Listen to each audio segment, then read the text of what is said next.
Hey everyone, welcome back. Today we're talking about free will and determinism. So first I want to talk about what free will is, why we might think we have free will, and then we'll talk about what determinism is and why determinism might seem to pose a problem for free will or for the claim that we have free will. And then finally we'll talk about compatibilism and incompatibilism, which are views about whether or not free will and determinism could both be true. So first things first, what is free will? Free will is just having the ability to do an action and also having the ability not to do that action. So you can choose to do something or choose not to do it. You have the freedom to make either choice. Both options are sort of live options. They are real choices that you can make.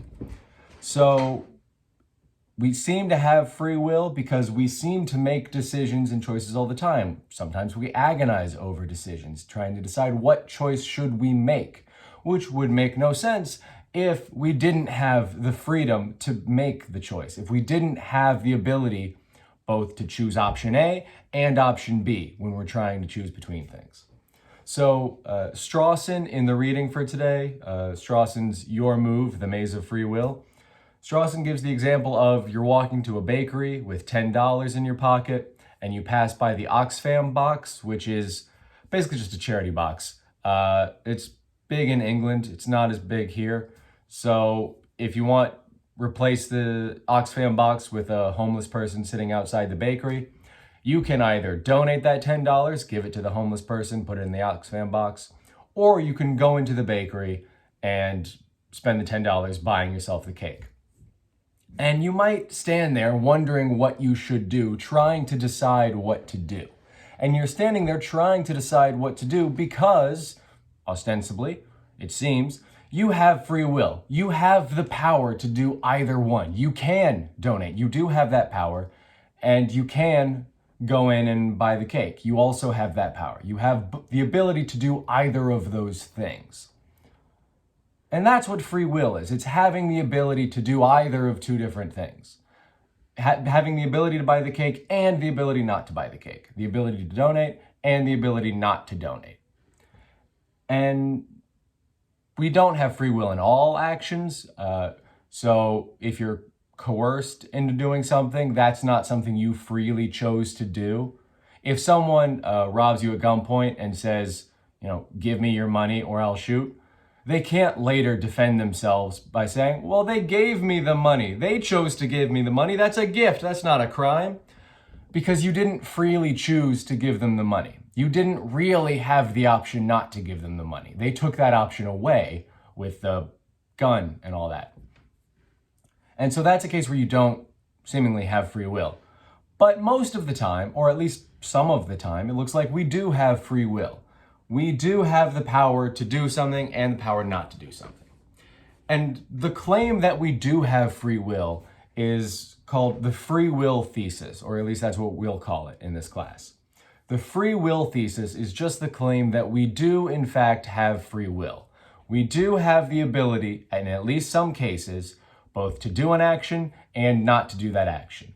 We have the power to choose what we will do in the future, or at least in the very near future.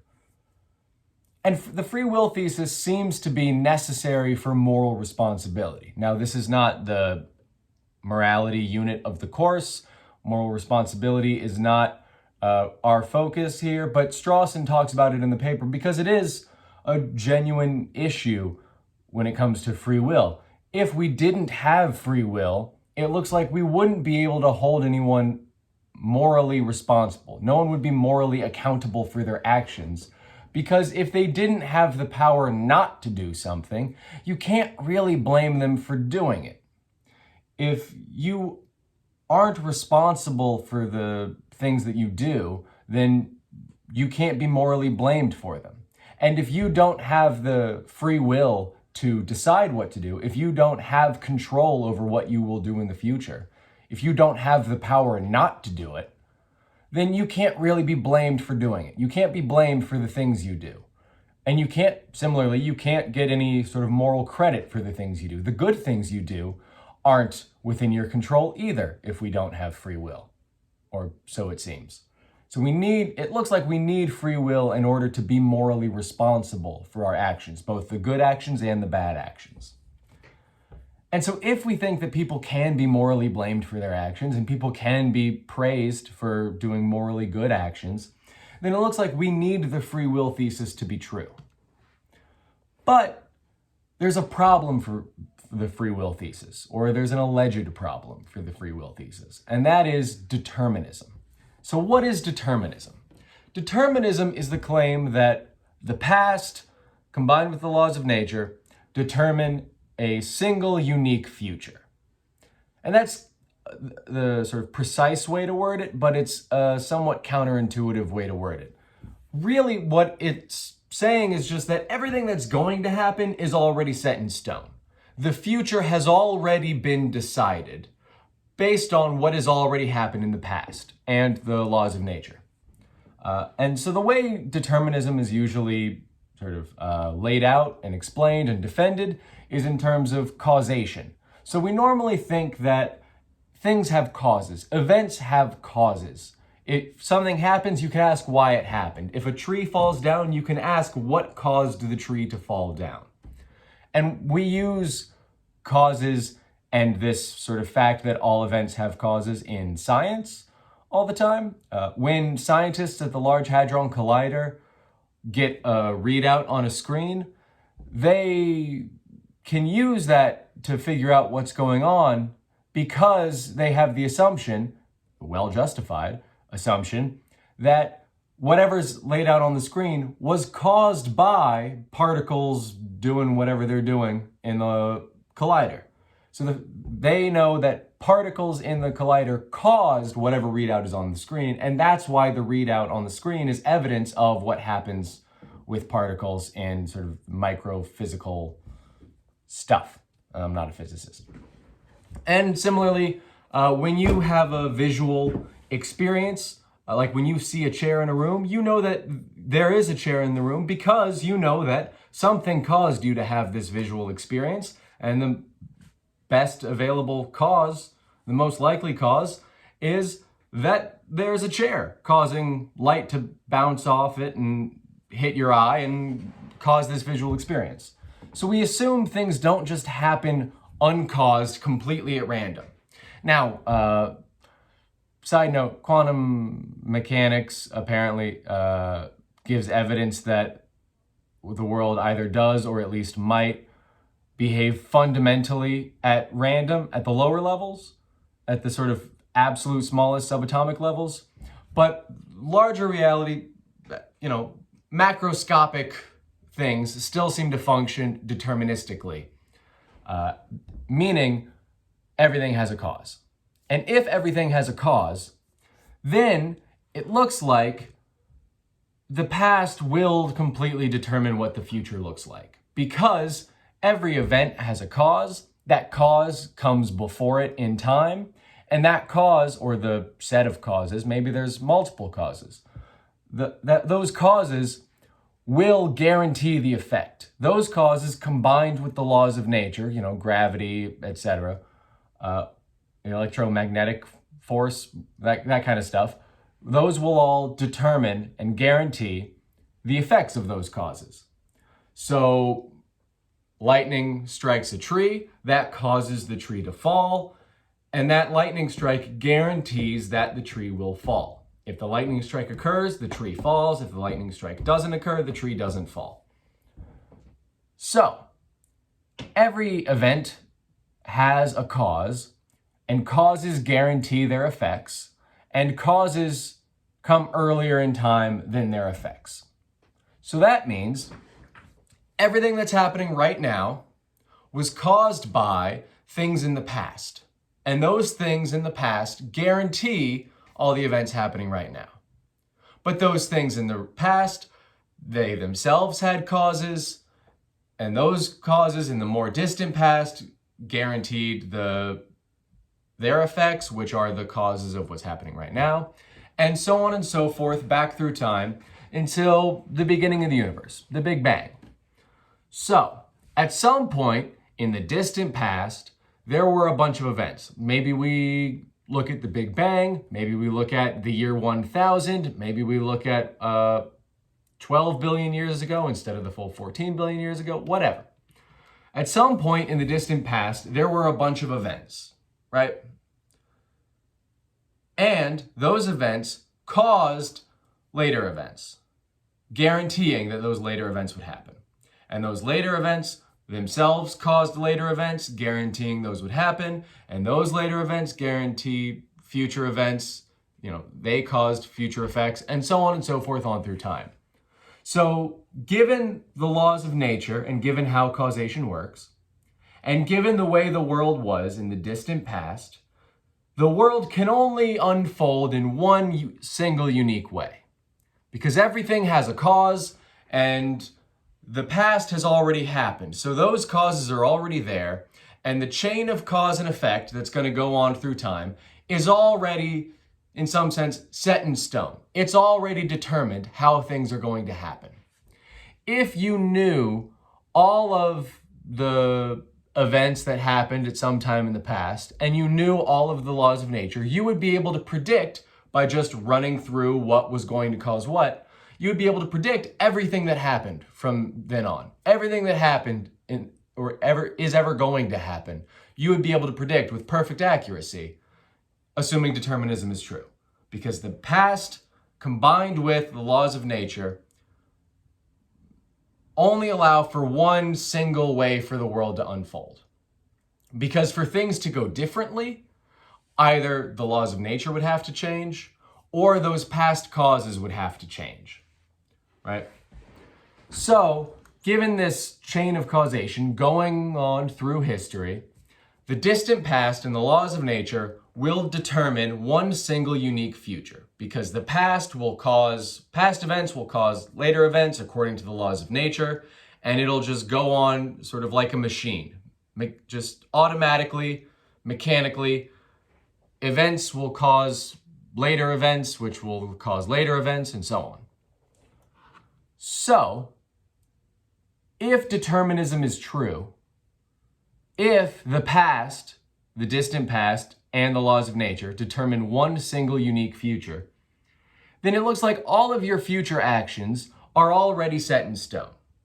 Because causes that already happened in the past and laws of nature that are set in stone, unchangeable, guarantee that one single unique future will come about. One single unique future will happen.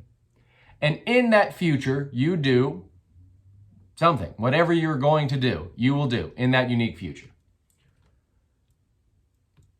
But if future events and all your future actions are already set in stone, then that seems to suggest that you don't have free will. And that's why determinism is supposed to pose a problem for free will. Because it seems to suggest that you don't have free will, because you don't really have the power both to do an action and not to do the action. Because it's already set in stone that you will do the action. Or it's already set in stone that you won't. Depends. So let's say that you walk by the bakery and you don't give money to the homeless person or put it in the Oxfam box. You go into the bakery and you spend the $10 on a cake for yourself, using Strawson's example. If determinism is true, then long before you were born, it was already determined, it was already set in stone that that was going to happen, that you were going to do that. Because some distant past events caused particles to move in certain ways, ultimately resulting in your body going through the motions of walking into the bakery and giving $10 and getting a cake. However, buying a cake in a bakery goes in this particular case. So, you didn't really decide, it looks like, to spend the $10 on the cake. You didn't really decide to spend the money on the cake rather than donating it, because you never had the power not to go into the bakery. You never had the power to donate it instead, because the distant past and the laws of nature determined before you were ever born that you were going to go into the bakery and spend it on a cake. So you didn't have the power to give it to the homeless person instead, because in order to change what happened, you would have to either change the laws of nature or change what happened in the distant past, because those are the two things determining what happens in the future. Those two things alone determine what you're going to do. So for you to change what you're going to do, you would have to either change the distant past, which is impossible, or change the laws of nature, which is impossible. So you don't have the power to donate money to the homeless person instead of buying a cake. You never had that power. You were always, since the dawn of time, you were always going to go into the bakery and spend the money on the cake. But that just means you don't have free will. There's an action you did, going to the bakery and buying a cake, and you did not have the power not to do that action. So it's false that you both have the ability to do the action and have the ability not to do the action. So the free will thesis is false. You do not have free will. Right? You don't have the power to influence the distant past. You don't have the power to change the laws of nature. And so you don't have the power to change what you're going to do in the future. You can't influence your own future actions. The past and the laws of nature already determined that, and you can't do anything to change it. And so that looks like it means free will is false. It looks like it means you don't have free will. And in that case, determinism and free will are what we call incompatible. They can't both be true. The free will thesis and determinism cannot both be true. However, there are some people who argue that the free will thesis and determinism are both true, or at least could both be true. And those people are called compatibilists. So compatibilism is the view that the free will thesis and determinism are both true or could both be true. So compatibilists think that we can have free will even if determinism is true. And compatibilists can claim that the universe is deterministic, that the past and the laws of nature really do determine a single unique future, and also claim that we have free will. And they think that we have free will even if determinism is true because they think you are choosing the action as long as you have the freedom to do what you want to do. And so they have this analogy that I want to talk about called the maze analogy. So let's suppose someone named Alice. Alice is blindfolded and she's standing at the start of a maze, right? So blindfolded, can't see, standing at the start of a maze. And suppose that at the end of the maze, someone who Alice really wants to see is calling to Alice, right? So someone's calling to Alice and Alice can hear it through the maze. Let's assume there's like a roof, there's a ceiling. She can't just hear it from overhead. She can hear the voice through the maze. So Alice, blindfolded, walks through the maze towards the voice. So when she's in a straight hall, the voice sounds like it's coming from ahead, so she walks ahead. When she gets to a left turn in the maze, the sound of the voice is suddenly gonna start sounding like it's coming from the left, because now that's where the open hall is.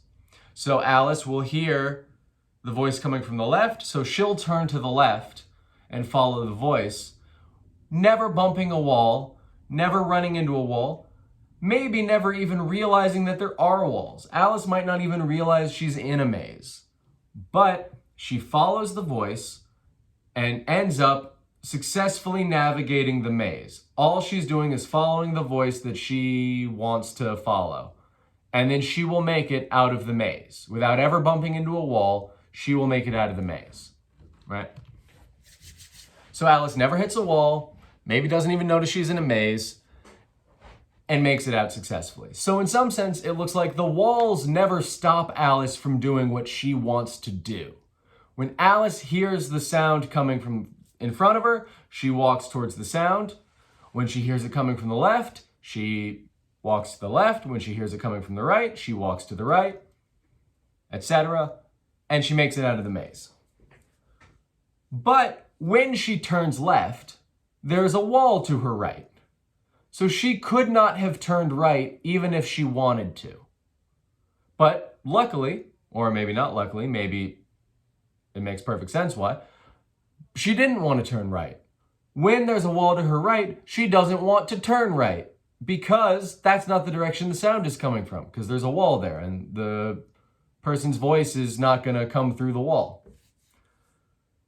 But it's still true that if she had tried to turn right, then the wall would have blocked her. If Alice had tried to turn to the right, Alice would not have been able to. But so in some sense, it looks like she didn't have the power to turn to the right because there was a wall there. But in another sense, it looks like she still freely chose to turn left. The wall isn't what stopped her from turning right. It's the fact that the call was coming from the left, and so she didn't want to turn right. That's what stopped her from turning right.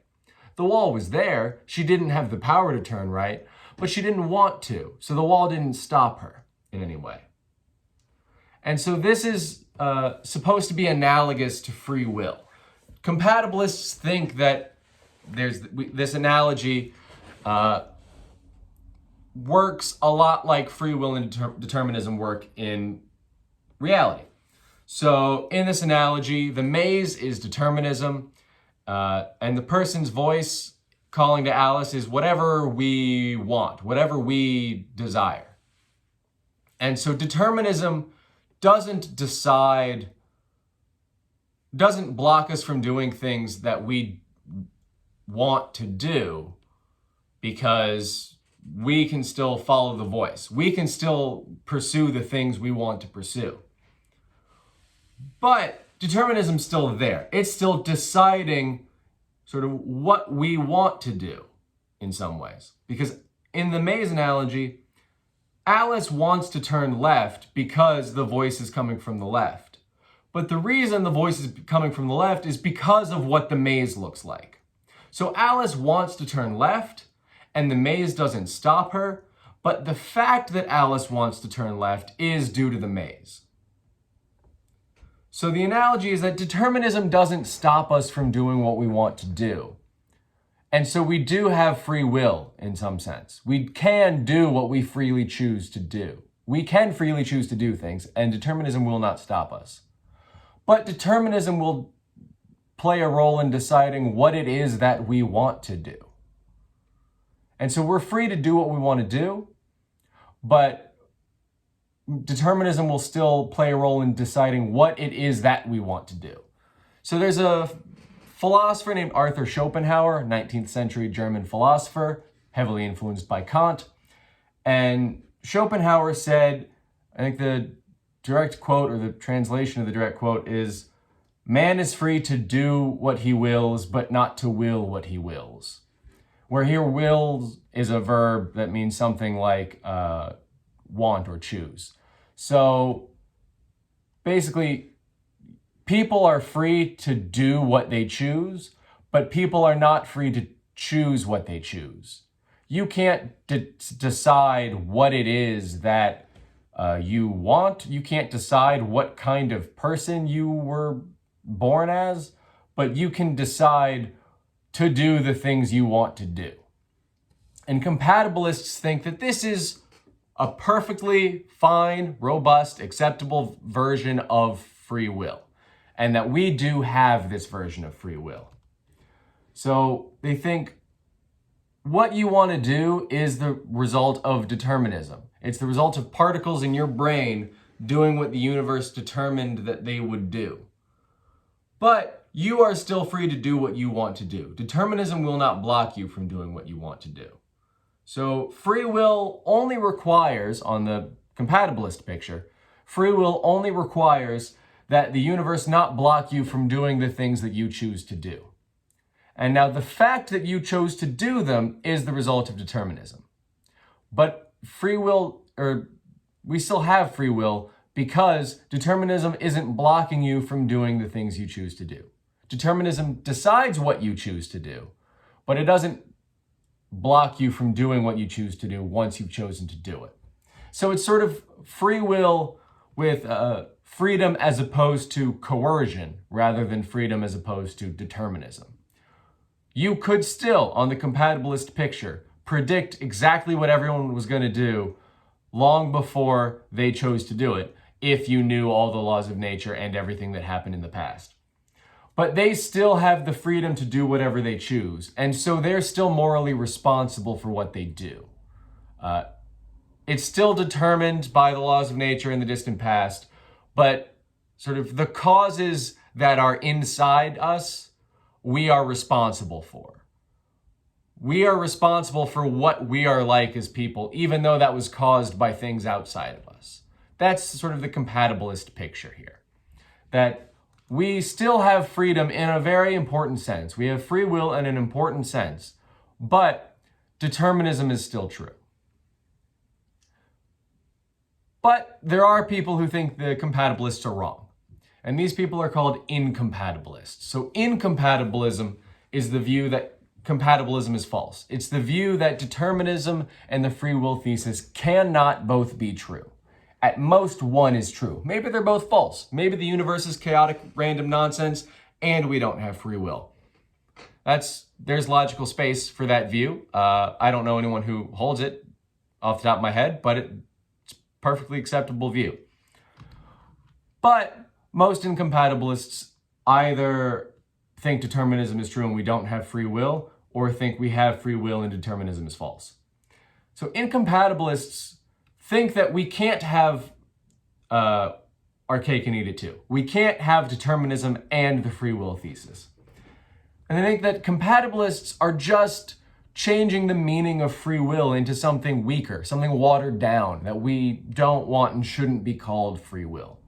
So incompatibilists think that in order to have free will, then you need to have the ability to do an action and the ability not to do the action, given the way the universe actually is. So compatibilists think that if you had decided not to do some action, let's say in the real world you spend $10 on the cake at the bakery, compatibilists say if you had decided to donate it instead, that would have been because the universe was different. It would have been because the distant past was different, or the laws of nature were different, or something. And in that different universe, where you decided to donate instead, you would have been able to do so. You would have freely done it.